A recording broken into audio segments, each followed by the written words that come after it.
Dito sa Papa Dudut Stories, ikaw ay hindi nag-iisa. Naniniwala ka ba sa engkanto? Naniniwala ka rin ba na maaari silang magkagusto sa isang tao? Ang mga nilalang na ito ay hindi pa rin napapatunayan ng husto kung totoo ba o likha lamang ng malikot na isipan. Ngunit may ilan na nagsasabi na nag-i-exist sila at kapag natipuhan ka ng isang engkanto ay gagawin nito ang lahat upang ikaw ay makuha niya. Ano nga ba ang dapat mong gawin kung sakali na umibig sa iyo ang isang nilalang na kagaya ng isang engkanto? Dear Papa Dudut, alam ko na may ilan na magtataas ng kilay at sasabihin na iniimbento ko lamang ang aking isi-share na kwento. Pero ang lahat ng nasa sulat ko na ito ay base lamang sa aking sariling experience. Itago nyo na lamang po ko sa pangalang Jam. Ang aking ikukwento ay tungkol sa aking tita na bunsong kapatid ng nanay ko. Itatago ko siya sa pangalan na Andrea. Sa pagkakaalam ko at kwento na rin ni Mama ay menopause baby si Tita Andrea kaya masyadong malaki ang agwat ng edad nito sa kanilang magkakapatid. 5 taon nga lang ang tanda ni Tita Andrea sa akin kaya parang naging magkaibigan na kami at naging close pa. Bukod sa mabait ay maganda rin si Tita Andrea, Papa Dudut. Noong nagdalaga na siya ay marami ang nagkakagusto at nanliligaw sa kanya pero wala sa mga yon ang naging boyfriend niya kasi ang sabi niya ay sa pag-aaral ang focus niya. Pero hindi nakatapos si Tita Andrea ng college dahil namatay na ang tatay nila. Nagtrabaho na siya at lumayo muna pansamantala. Matagal na kasing patay ang lola namin kaya uli lang lubos na sila ni na Mama. Halos 2 years din na nawala si Tita Andrea sa probinsya namin at nabuhay siya ng siya lamang. Paminsan-minsan ay dumadalaw pa rin naman siya sa bahay ng parents nila na kami na ang nakatira. Kay Mama kasi ipinagkatiwala ang bahay na yon dahil yung ibang kapatid nila ay may sarili na rin namang bahay. Naalala ko nung bata pa ako ay palagi akong inaayusan ni Tita Andrea. Sinabi rin niya sa akin na kung sakaling magkaroon siya ng anak ay gusto niyang maging kamukha ko. Babae kasi ang gusto niyang maging anak. Dahil na rin sa madalas kong kasama si Tita Andrea noong bata ako ay naging close kami at naging favorite tita ko siya, Papa Dudut. Iniisip ko noon na sana kapag lumaki na ako ay maging kasing ganda niya rin ako. Kaya naman sobra akong nalungkot noong nag-decide siyang umalis sa bahay para magtrabaho sa ibang lugar. Gusto niya raw makipagsapalaran at maging independent. Pinayagan naman siya ni Mama basta mag-iingat lamang daw si tita. Baka raw kasi kung ano ang mangyari kay tita lalo na at wala itong kakilala sa lugar kung saan ito magtatrabaho. Kapag dumadalaw si Tita Andrea noon sa bahay ay hindi pwedeng wala siyang pasalubong sa aming lahat. Lalo na sa akin. Madalas kapag pera ay patago niyang ibinibigay yon sa akin. Kasi ayaw niyang malaman ni na Mama na meron akong perang galing sa kanya. Baka kasi hindi na raw ako bigyan ng baon sa school. At least daw ay meron akong maitatago at perang magagamit kapag may gusto akong bilhin. Sa madaling salita ay medyo inispoiled ako ni Tita Andrea, Papa Dudut. Dahil sa atensyon at pagtrato ng tita ko sa akin ay hiniling ko na sana ay hindi na siya magkaroon ng anak. Kasi paniguradong kapag nangyari yon ay sa anak na niya ibubuhos lahat ng pagmamahal at atensyon na ibinibigay sa akin. Kapag sinabi ni Mama na tumawag sa kanya si tita para sabihing uuwi ito sa amin ay tuwang-tuwa ako palagi. Palagi akong tumatabi sa kanya sa pagtulog at nagkwekwentuhan kaming dalawa. Hanggang madaling araw o makaramdam kami ng antok. May ilang beses ko ring tinanong si Tita Andrea kung meron na ba siyang boyfriend at ang sabi niya ay wala pa. Sa trabaho raw ang focus niya at gusto niyang makapag-ipon ng pera para makapagtrabaho siya sa ibang bansa. Tinanong ko siya kung bakit gusto niyang magtrabaho sa ibang bansa kahit na medyo okay na ang sinasahod niya sa trabaho niya dati. Ang sabi niya ay mas malaki raw ang sahod kapag sa ibang bansa. Mas bibilis daw siyang yumaman at makakabili ng sariling bahay at lupa. Ang sabi ko naman ay hindi na niya kailangang bumili ng bahay at lupa kasi pwede naman na ang mapapangasawa niya ang gumawa noon.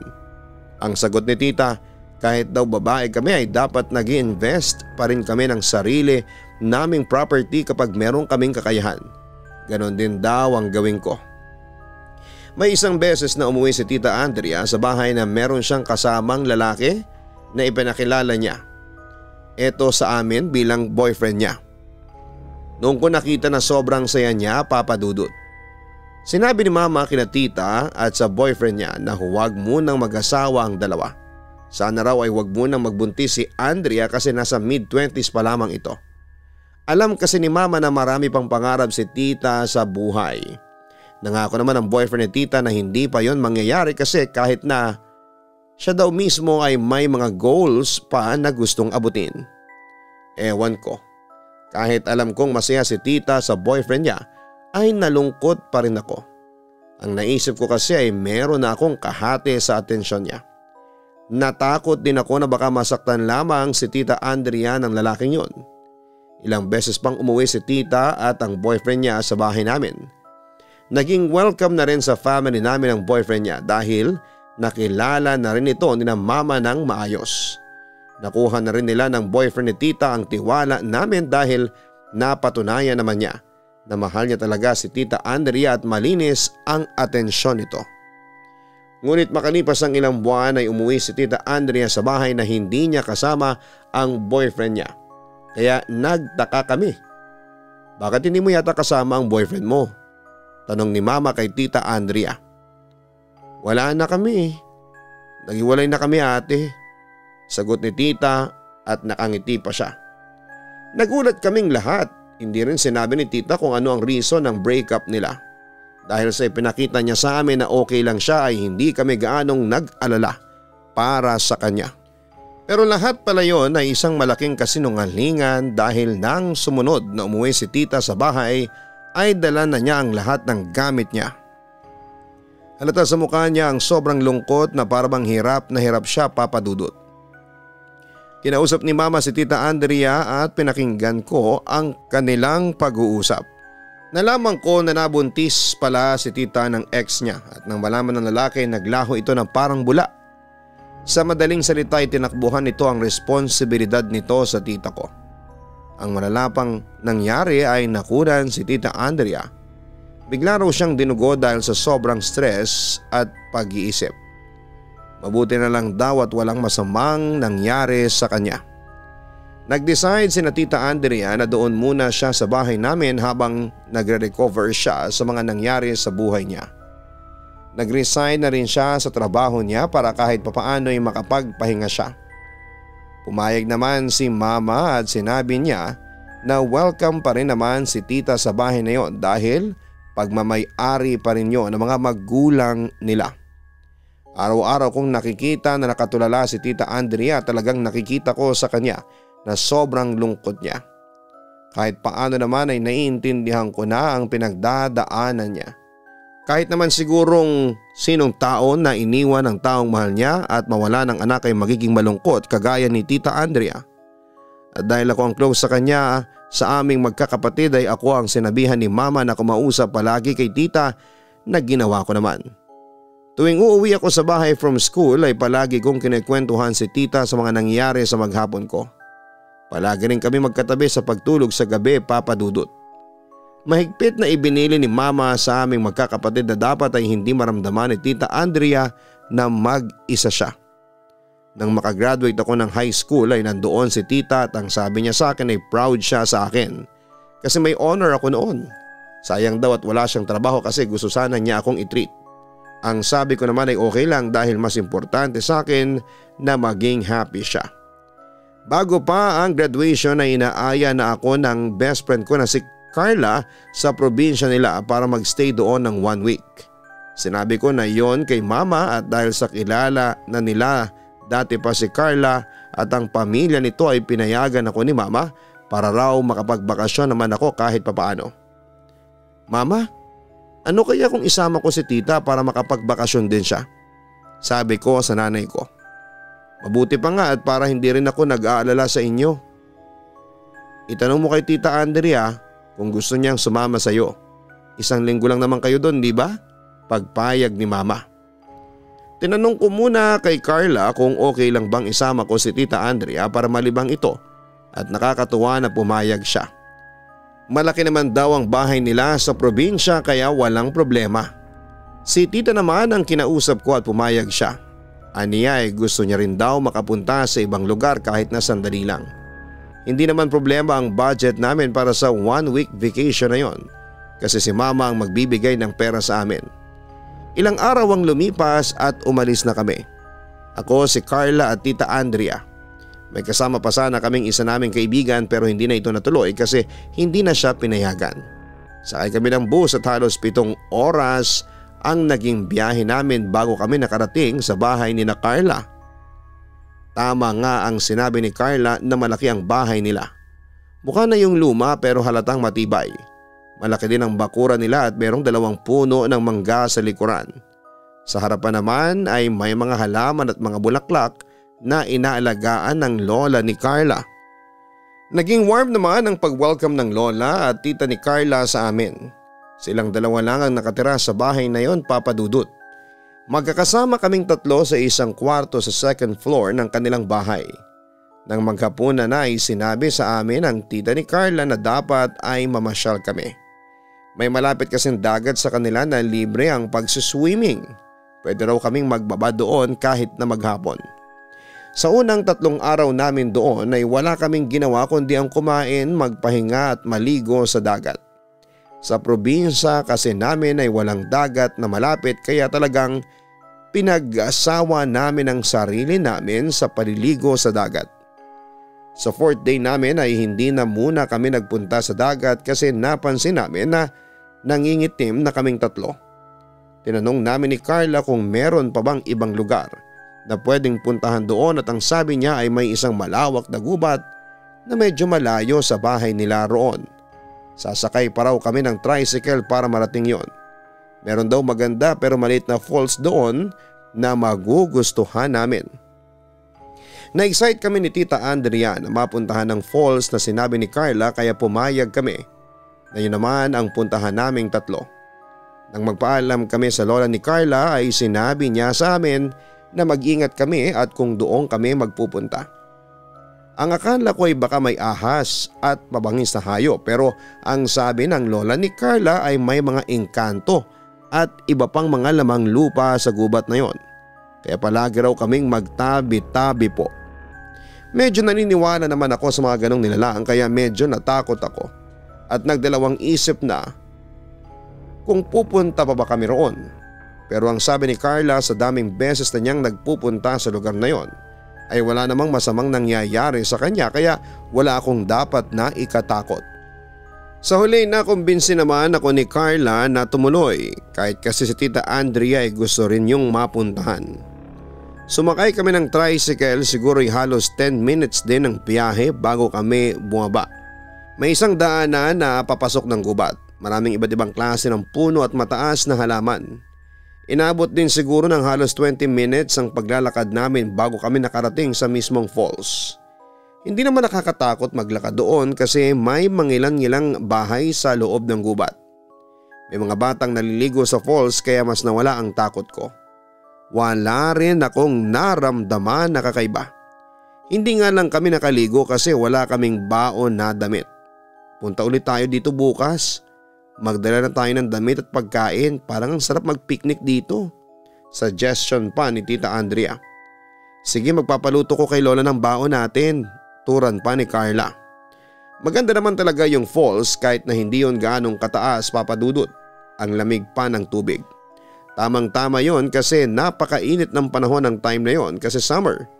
Hindi na rin kami nagtagal doon at naglakad kami palabas ng gubat.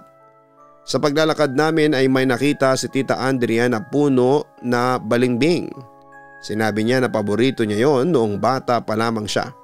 at matagal na siyang hindi nakakatikim noon. Dahil sa wala kaming nakitang malapit na bahay ay inisip naming walang may-ari ng puno. Ang dami kasi ng bunga, inakyat na ni Tita Andrea ang puno at kumuha siya ng mga bunga. Tuwang-tuwa siya at kinain namin yon habang naglalakad. Pagkalabas namin ng gubat ay naglakad pa rin kami hanggang sa may dumaan na tricycle at pinara namin yon para magpahatid na kami sa bahay ni na Carla. Pagdating sa bahay ay sinami agad ni Carla sa lola niya ang balak namin na pagbalik sa falls para maligo at magpiknik. Pinayagan naman ulit kami. Kinabukasan ay pinagluto kami ng lola ni Carla ng adobong baboy at kanin. Yun ang binao namin papunta sa falls. Pagdating sa falls ay nagpaalam muna si Tita Andrea kasi gusto niyang kumuha ng bunga ng balimbing para meron kaming ibang pagkain. Sandali lang naman siyang nawala at pagbalik niya ay napakarami na niyang dalang bunga ng balimbing. Sa totoo lang ay kay Tita Andrea ko lang nalaman na may ganong klase ng prutas. Kahit kasi sa probinsya rin kami nakatira ay never ako nakakita ng ganong prutas, Papa Dudut. Hindi ko rin alam kung bakit tinawag siyang balimbing. Ang lasa niya ay maasim na may kasamang tamis. Naging masaya naman kami sa picture namin sa may falls. May isang pamilya din kaming kasabay na nagpiknik ng araw na yon at binigyan pa nila kami ng dala nilang pagkain. Bandang hapon ay umuwi na kami at baka maabutan pa kami ng dilim. Kukuha pa sana si Tita Andrea ng bunga ng balimbing nang madaan na namin yung puno pero ang sabi ko ay tama na kasi busog na busog pa ako. Baka sumama ang tiyan namin kapag napasobra ang kain namin noon kasi medyo maasim siya. Pagkalagpas namin sa puno ng balimbing ay biglang tumigil si Tita Andrea sa paglalakad.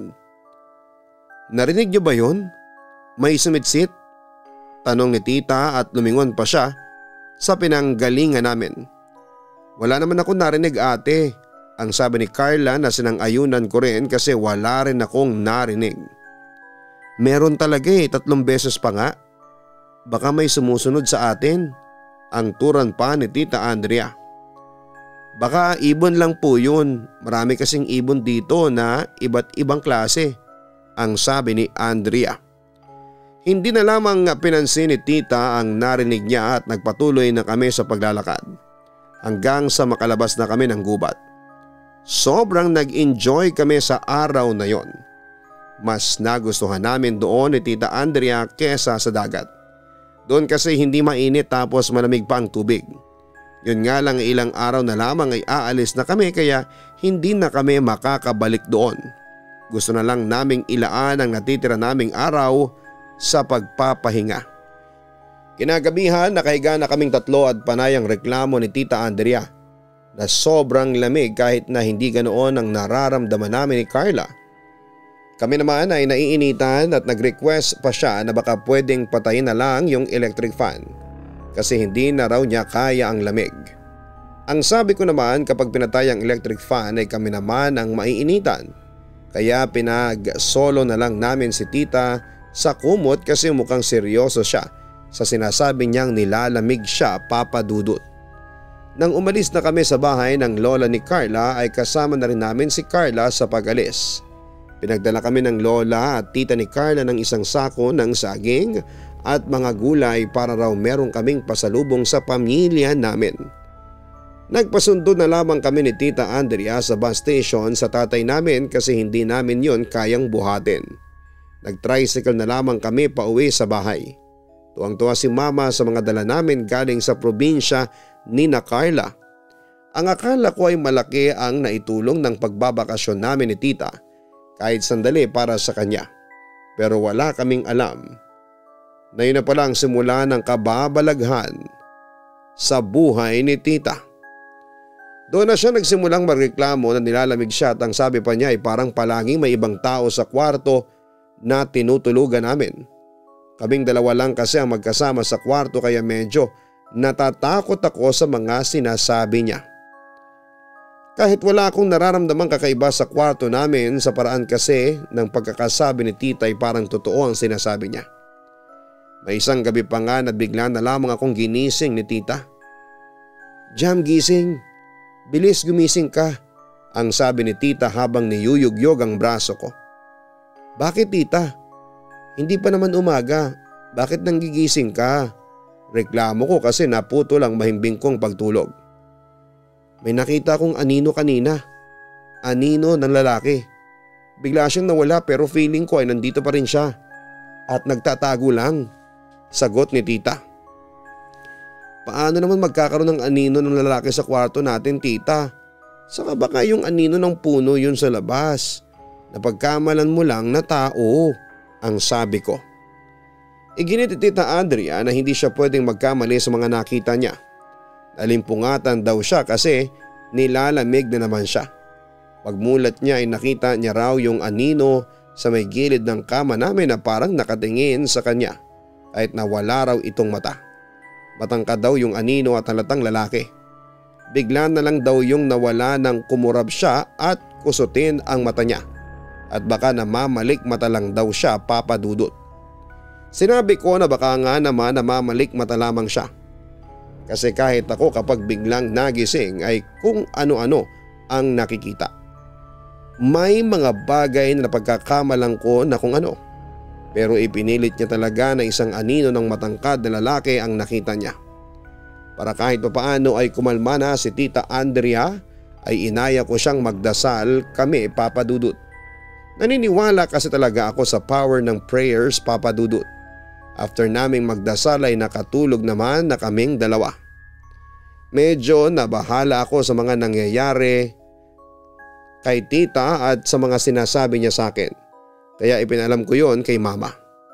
Hindi naman sa pagiging judgmental pero parang gano'n na nga ay parang nawawala na si Tita Andrea sa sarili niya.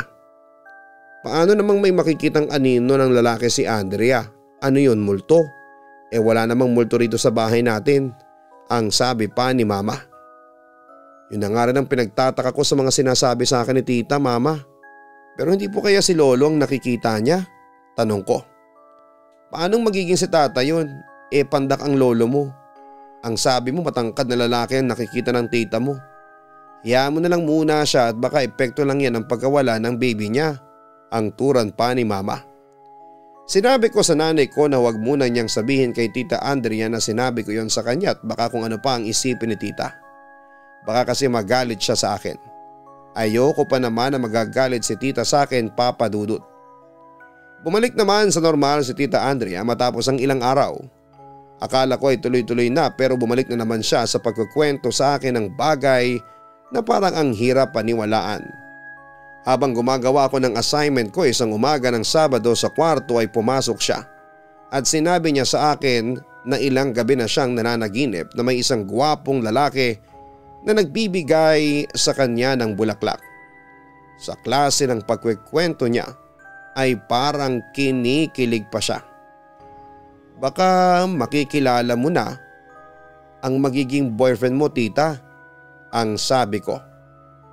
Ewan ko pero sana yung lalaki na yon sa panaginip ko ang makilala ko sa totoong buhay. Ang gwapo niya kas talaga, grabe. Biglang tumilipa si Tita Andrea at kilig na kilig siya. Ako naman ay hindi ko pinansin ang kwento na yon ni tita.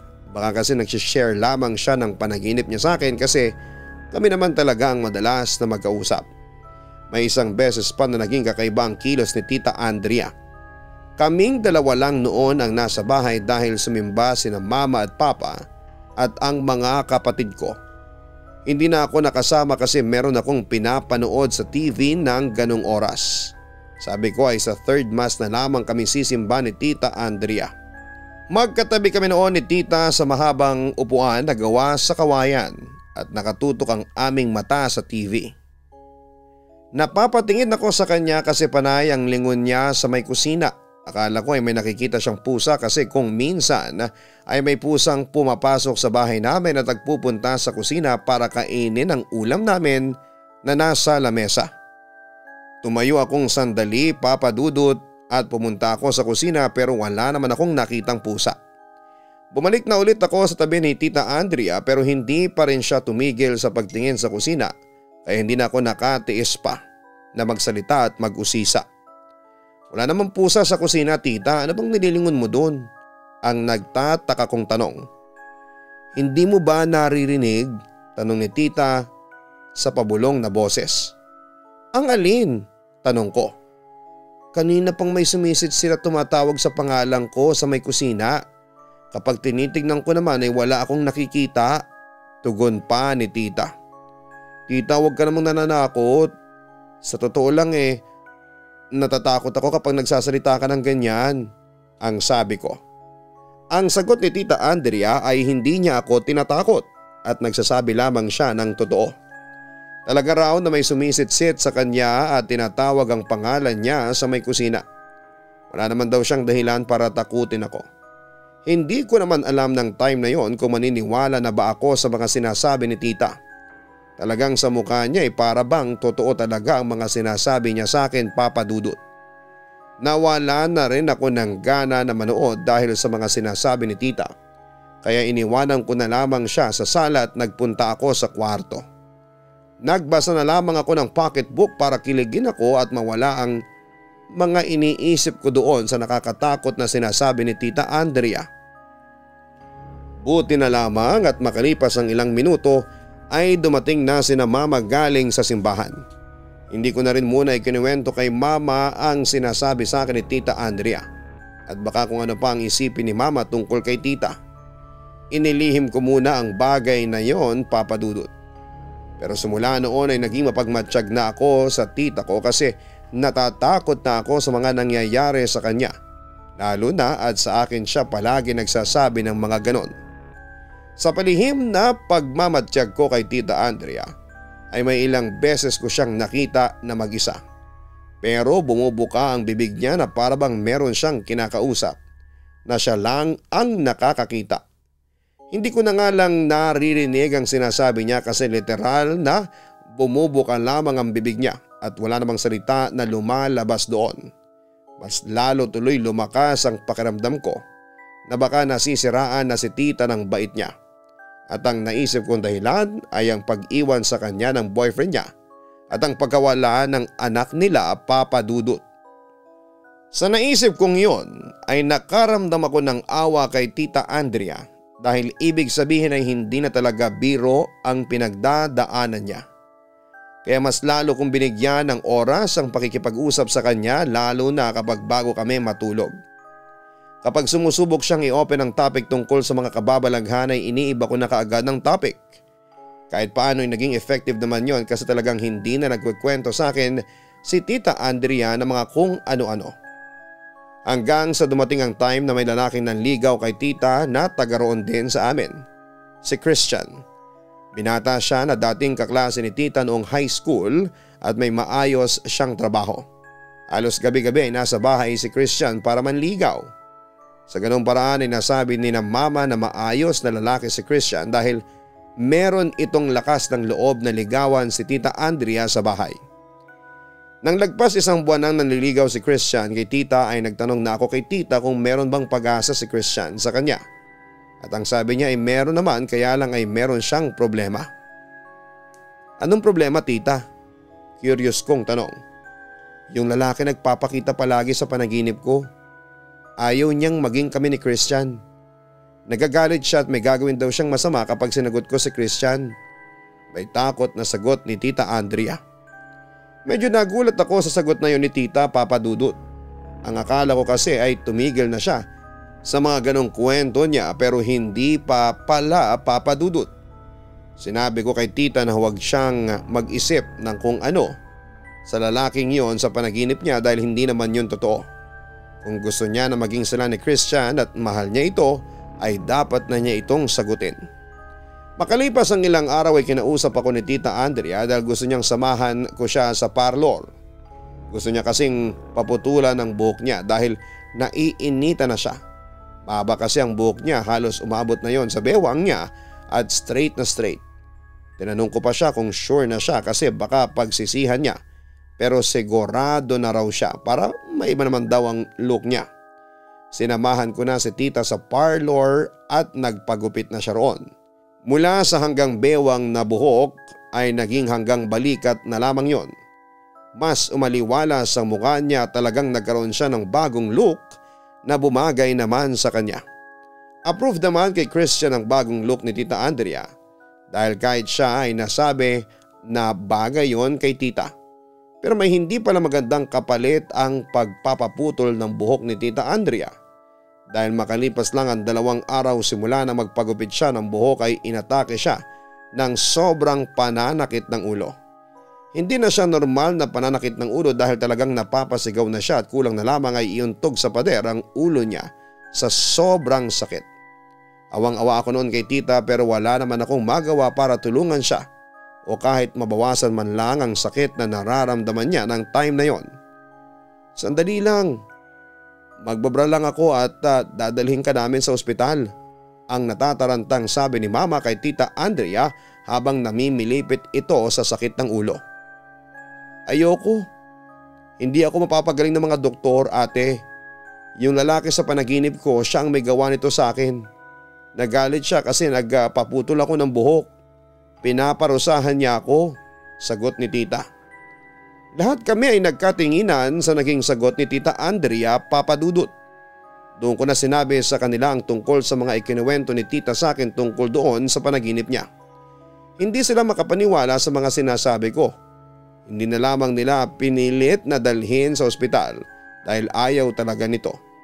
Kinagabihan naman ay humupa na ang pananakit ng ulo ni Tita Andrea. Habang natutulog na sina tita ay narinig ko na nag-uusap sina mama at papa sa kusina tungkol kay tita. Base sa pag-uusap nila ay nagkaroon sila ng hinala na baka nasisiraan na ng bait si tita dahil sa mga pinagdadaanan nito. Ang isang nakakatuwang bagay ay hindi pa rin huminto si Christian sa panliligaw kay Tita Andrea.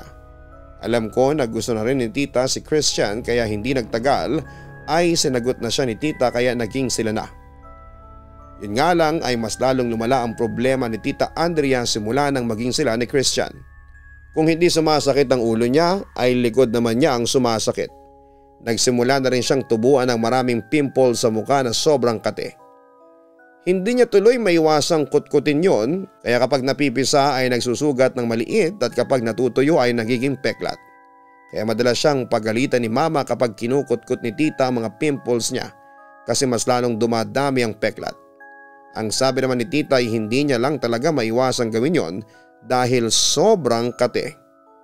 Pinatunayan naman ni Christian kay Tita Andrea na kahit na medyo nasisira na ang mukha ni tita ay mahal pa rin niya ito. Si Kuya Christian pa nga ang sumasama kay tita sa derma para ipagamot ang mga tumutubo sa mukha niya. Pinaramdam pa rin niya kay tita na maganda pa rin ito at walang nagbabago rito. Kaya masasabi ko na sobrang swerte ni tita kay Kuya Christian.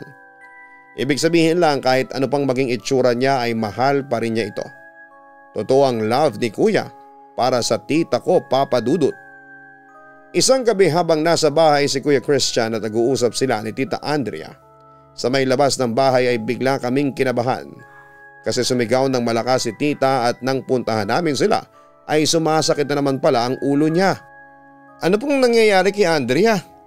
Ang nag-aalalang tanong ni Kuya Christian at ang hindi niya alam ang kanyang gagawin. Inaatake na naman siya ng sakit ng ulo niya. Dalhin na natin siya sa ospital, ang tura ni mama na natataranta na rin. Huwag niyo akong dadalhin sa ospital, kapag dinala niyo ako doon, mamamatay ako. Yun ang sabi ng lalaki. Sigaw ni tita habang hawak ang kanyang ulo. Napansin namin ang pagtataka kay Kuya Christian kaya naisip siguro ni mama na hindi pa nasasabi ni Tita Andrea dito ang tungkol sa sinasabi ni tita na lalaking palagi nagpapakita sa panaginip nito. Sa pagkakataon na yun ay dinala na muna namin si Tita Andrea sa kwarto at doon pinakalma siya ni Kuya Christian. Nang mawala na kahit papaano ang pananakit ng ulo niya ay kinausap naman ni mama si Kuya upang ipaalam ang nangyayari kay tita. Sinabi ni mama na sa tingin niya ay hindi pa rin nawawala ang stress at trauma ni tita sa nangyayari rito lalo na sa pagkawala ng anak nito. Sinabi rin ni mama yung napanaginipan ng lalaki ni tita at sa tingin niya ay gawa lamang yon ng imagination ni tita. Pero paano po kung totoo yung lalaki nagpapakita kay Andrea sa panaginip niya? Tanong ni Kuya Christian. Anong ibig mong sabihin? Ang naguguluhang tanong ni Mama. Meron po kasi akong pinsan na dati parang kagaya ng pinagdadaanan ngayon ni Andrea. Sumasakit din ang ulo niya at tumutubo ang kung ano-ano sa katawan niya. Nangyari yon after niyang magpakasal. Dinala po namin siya sa isang manggagamot at simula noon ay unti-unti na siyang gumaling. Ang sabi po ng manggagamot ay nagustuhan ng pinsan ko ng isang engkanto at nagalit yun ng mag-asawa siya. Pagkukwento pa ni Kuya Christian. Nag-offer si Kuya Christian na siya mismo ang magdadala kay Tita Andrea sa kilala nilang manggagamot. Wala naman daw mawawala kung maniniwala sila at baka yun na rin ang sagot upang mabigyan ng tuldok ang hirap na nararanasan ng tita ko ng panahon na yon, Papa Dudut. Pumayag si Mama sa gustong mangyari ni Kuya Christian. Hindi na sila nag-aksaya pa ng oras at nang sumunod na araw ay dinala na ni Kuya Christian at Mama si Tita sa manggagamot na yon. Ako naman ay nagdasal na sana ay matapos na ang nangyayaring hindi maganda kay Tita. Hindi niya kasi deserve ang ganong klase dahil mabait siyang tao. Ako ang magpapatunay noon, Papa Dudut. Gabing-gabi na nakabalik sina Mama at Tita Andrea. Inihatid pa sila ni Kuya Christian sa bahay. Mabuti na lang din at may sariling sasakyan si Kuya kaya hindi na sila masyadong nahirapan sa pagbiyahe. Tulala at hindi makausap si Tita Andrea nang dumating siya sa bahay. Nang makalis si Kuya Christian ay tinanong ko si Mama kung okay na si Tita. Ang sabi ng manggagamot ay naibigan ng engkanto si Andrea. May mga orasyon na ginawa sa kanya at binigyan din siya ng proteksyon. Ang sabi, obserbahan pa rin daw si Andrea ng ilang araw pero okay na raw ang tita mo. Sagot pa ni Mama sa akin. Sana po talaga ay maging okay na si Tita. Naawa na po kasi ako sa kanya. Tugon ko. Sana nga. Nung una hindi ako naniniwala sa mga engkantong yan. Pero nang makilala ko yung manggagamot na sinabi ni Christian ay naniwala na ako. Yung lalaki na nagpapakita sa tita mo sa panaginip, yun ang engkanto. Saka pagkapasok namin sa bahay ng manggagamot ay sinabi na merong anino ng lalaki na nakasunod kay Andrea.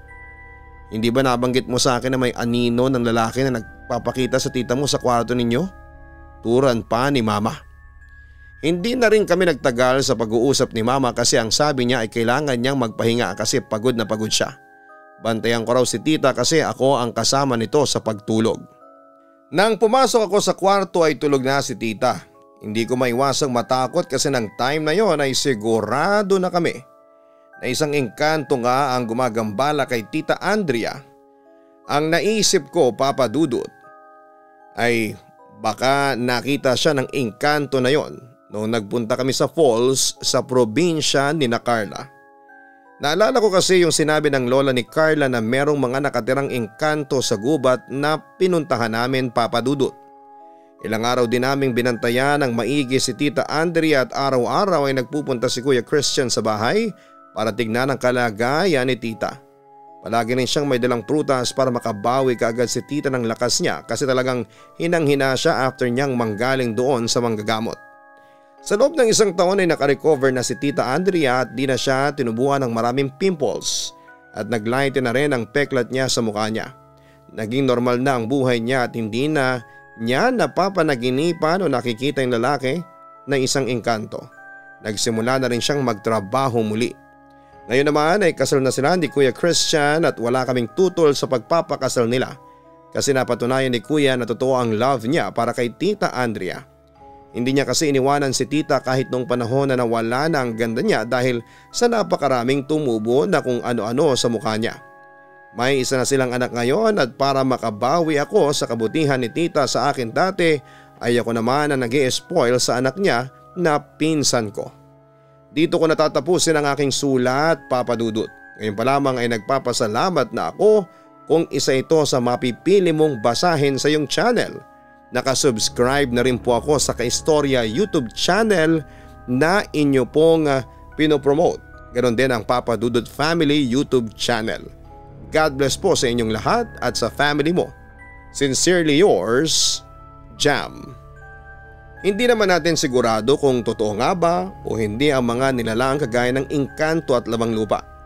Kaya mas makakabuti na rin ang mag-ingat tayo lalo na kung sinabi sa atin Nasa lugar na ating pupuntahan ay tahanan ng mga ganitong nilalang dahil yon ay para na rin sa ating pansariling kaligtasan. Sa kwentong narinig natin ngayon ay pinatunayan na kung totoo ang pag-ibig sa iyo ng isang tao ay hindi ka nito iiwanan kahit pa nasa pinakaibaba ka na. Hindi magbabago ang pagmamahal sa iyo ng isang tao kahit pa magbago ang iyong itsura at mawala ang ganda na meron ka nung una kanyang makilala. Ang totoong pag-ibig ay mananatili kahit pa sobrang hirap ng sitwasyon. Sasamahan ka niya hanggang sa ikaw ay muling makabangon. Hanggang sa muli, ako po ang inyong si Papa Dudut. Salamat po sa lahat ng mga subscribers at tumatangkilik sa aking mga business. Natikman nyo na ba ang Papa Dudut Lechon Manok? Iba ang lasa, iba ang sarap. Kami po ay makikita sa Waze. Hanapin nyo lang ang Papa Dudut Lechon Manok Winston Street o kaya Papa Dudut Lechon Manok Commonwealth Branch. Sana po matikman nyo itong aming Papa Dudut Lechon Manok. Maraming salamat po sa inyong lahat. Ang buhay ay mahiwaga, laging may lungkot at saya. Sa Papa Dudut Stories, laging may karamay ka.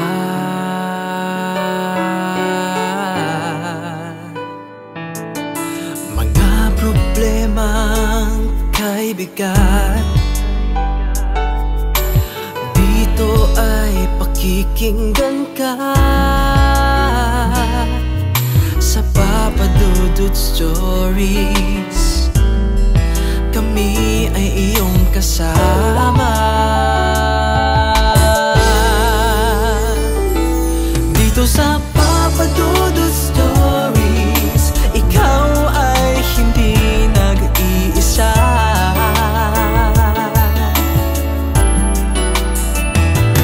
Dito sa Papa Dudut Stories, may nagmamahal sa'yo.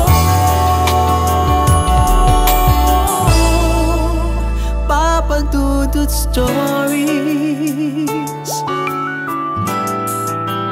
Papa Dudut Stories,